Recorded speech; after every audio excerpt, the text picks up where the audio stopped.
Hi friends, అస్సలాము అలైకుం. Welcome to Shaheen world. ఎలా ఉన్నారు ఫ్రెండ్స్ మీరందరూ? బయట బాగా చల్లగా ఉంది కదా, వర్షం కూడా పడుతుంది. అందుకని నేను శనగలు ఈరోజు మా పిల్లలకి స్కూల్స్ కూడా లేవు, అందుకని శనగలను అనేది ఉడకబెట్టి పెడదాం అనుకున్నాను. కారంగా తింటారని టైంపాస్ కోసం. చూసారా, శనగలు అనేది శుభ్రంగా కడిగేసుకొని కుక్కర్లో వేసుకున్నాను. అందులో ఉప్పు కూడా వేసేసుకుని ఒక 3 విజిల్స్ వచ్చేదాకా ఉడకబెట్టేసుకున్నాను. చూసారు ఎలా ఉన్నాయో. ఉప్పు అనేది వేయడం వల్ల శనగలు కొద్దిగా రంగు మారుతాయి, కానీ బాగా ఉప్పు అంటుకుని బాగుంటాయి టేస్ట్గా.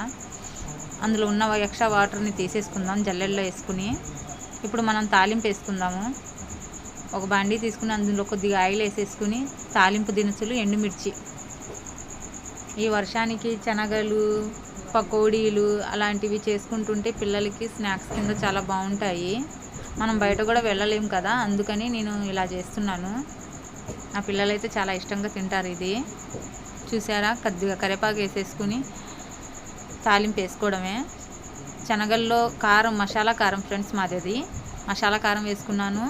ఇప్పుడు తాలింపు దినుసులు మొత్తం వేసేసుకుని కలుపుకోవడమే. మనం తినేటప్పుడు కొద్దిగా నిమ్మకాయ పిండుకుంటే చాలా టేస్టీగా ఉంటుంది. టేస్టీ శనగలు రెడీ. సబ్స్క్రైబ్ చేసుకోండి ఫ్రెండ్స్.